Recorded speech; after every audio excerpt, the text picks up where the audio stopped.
오늘 이 새벽에 하나님께서 우리에게 주시는 하나님 말씀은 사도행전 22장 17절에서 30절까지 말씀입니다. 저와 여러분이 한 절씩 나누어서 교독합니다. 후에 내가 예루살렘으로 돌아와서 성전에서 기도할 때 황홀한 중에 오늘 주께서 내게 말씀하시되 속히 예루살렘에서 나가라. 그들은 내가 내게 대하여 증언하는 말을 듣지 아니하리라 하시거늘 내가 말하기를 주님 내가 주를 믿는 사람들을 가두고 또 각 회당에서 때리고 또 주의 주인 스데반이 피를 흘릴 때 내가 곁에 서서 찬성하고 그 죽이는 사람들의 옷을 지킬 줄 그들도 아나이다. 나더러 또 이르시되 떠나가라 내가 너를 멀리 이방인에게로 보내리라 하셨느니라. 이 말하는 것까지 그들이 듣다가 소리질러 이르되 이러한 자는 세상에서 없애버리자 살려둘 자가 아니라 하여 떠들며 옷을 벗어 던지고 티끌을 공중에 날리니 천부장이 바울을 영내로 데려가라 명하고 그들이 무슨 일로 그에 대하여 떠드는지 알고자 하여 책찍질하며 신문하라 한대 가죽줄로 바울을 매니 바울이 곁에 서 있는 백부장들어 이르되 너희가 로마 시민 된 자를 죄도 정하지 아니하고 채찍질할 수 있느냐 하니 백부장이 듣고 가서 천부장에게 전하여 이르되 어찌하려 하느냐 이는 로마 시민이라 하니 천부장이 와서 바울에게 말하되 내가 로마 시민이냐 내게 말하라 이르되 그러하다. 천부장이 대답하되 나는 돈을 많이 들여 이 시민권을 얻었노라. 바울이 이르되 나는 나면서 붙어라 하니 신문하던 사람들이 곧 그에게서 물러가고 천부장도 그가 로마 시민인 줄 알고 또 그 결박한 것 때문에 두려워하니라. 이튿날 천부장은 유대인들이 무슨 일로 그를 고발하는지 진상을 알고자 하여 그 결박을 풀고 명하여 제사장들과 온 공회를 모으고 바울을 데리고 내려가서 그들 앞에 세우니라. 아멘. 좋은 아침입니다. 우리는 어제 새벽에 로마 군영으로 들어가기 직전 청계 위에서 유대인 군중들 앞에서 복음을 전하는 바울에 대해 공부를 했습니다. 바로 다메섹 도상에서 만난 예수에 대한 간증 말이지요. 간증 형식으로 전한 복음의 핵심 메시지가 무엇이라고 했습니까?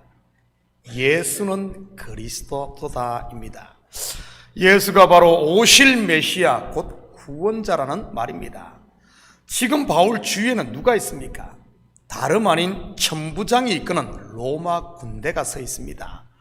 비록 결박되어 있지만 조금만 관점을 바꿔서 보면 그가 자기를 죽이려는 군중들 앞에서 복음을 전할 수 있도록 호위하고 있는 모습이기도 하지요.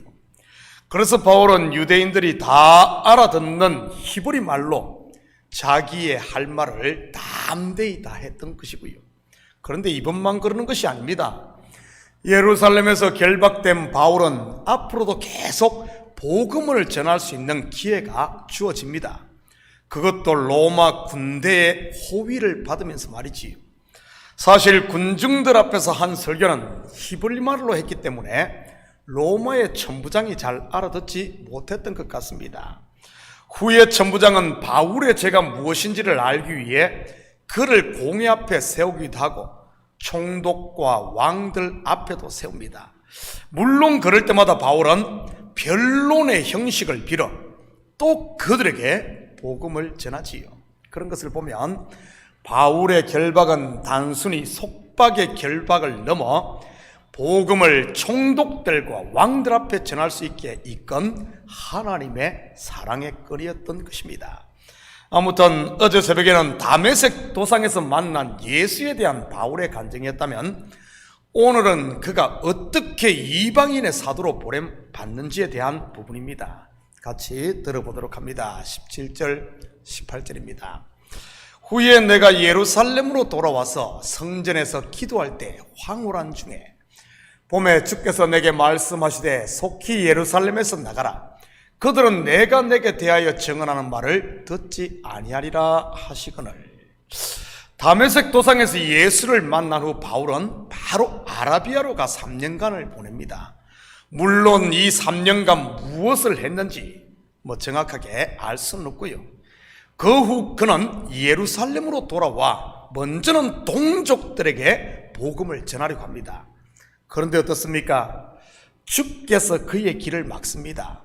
유대인들이 듣지 않을 것이라고 하면서 말이지. 바울의 2차 전도 여행 때도 비슷한 일이 있었지 않습니까? 아시아로 복음을 전하려고 하는 그의 길을 성령께서 3번씩이나 막고 마게도냐로 인도한 것 말입니다. 사실 다메섹에 있는 그리스도인들을 잡아오려던 바울의 길도 예수님께서 그 앞을 막았던 것이고요. 뿐만 아니라 육체의 가시를 빼달라고 3번을 기도한 바울의 기도도 하나님께서 막았습니다. 그런데 놀라운 사실은 그렇게 길이 막힐 때 취한 바울의 행동입니다.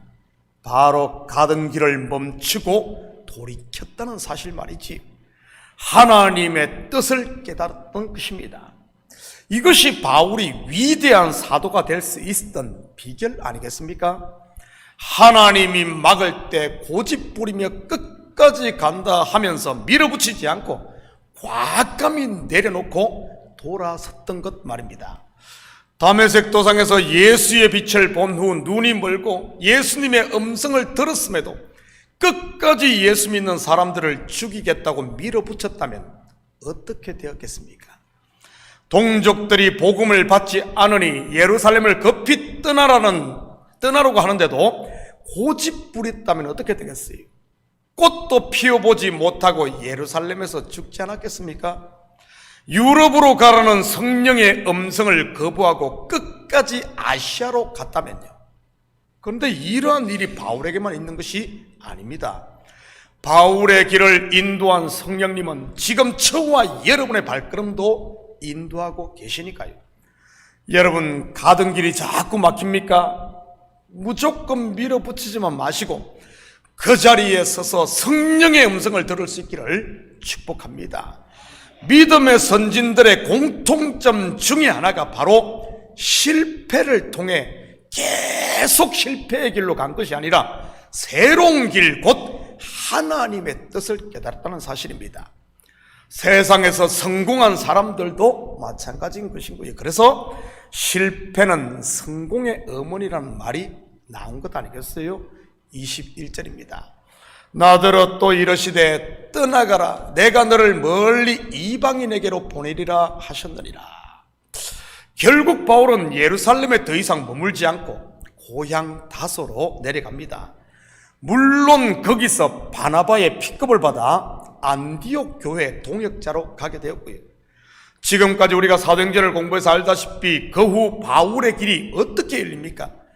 1차, 2차, 3차 이방의 복음을 전하는 복음 전도자가 됩니다. 그리고 지금은 그가 처음에 복음을 전하기 원했던 예루살렘으로 돌아와 복음을 전하고 있는 것이고요. 여기까지 바울이 간증을 하자 군중들에게 난리가 납니다. 22절, 23절입니다. 이 말하는 것까지 그들이 듣다가 소리질러 이르되 이러한 자는 세상에서 없애버리자, 살려둘 자가 아니라여 떠들며 옷을 벗어 던지고 티끌을 공중에 날리니. 여러분, 왜 이 군중들이 바울이 전한 복음을 듣고 이렇게 난리를 일으키는 것이겠습니까? 그것은 복음의 말씀이 그들 마음에 부딪혔기 때문입니다. 진리의 빛이 어둠에 비친 것이지요. 그러자 속에서 요동이 일어난 것입니다. 서대반이 전한 말씀에도 바울도 한때 그렇게 반응했지 않습니까? 돌로 그를 쳐 죽였으니까요. 물론 이것은 지금도 마찬가지인 것입니다. 진리의 말씀이 전해지면 반드시 2가지 반응이 나오게 되는 건 말이지.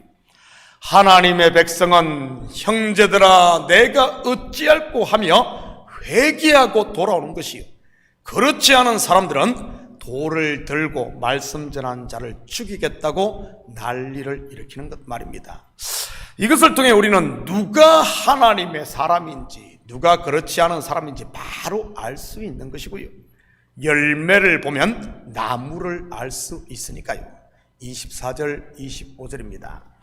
천부장이 바울을 영내로 데려가라 명하고 그들이 무슨 일로 그에게 대하여 떠드는지 알고자 하여 채찍질하며 신문하라 한대 가죽줄로 바울을 매니 바울이 곁에 서 있는 백부장들을 이르되 너희가 로마 시민 된 자를 죄도 정하지 아니하고 채찍질할 수 있느냐 하니 이런 위기 가운데 또 누가 그를 보호합니까?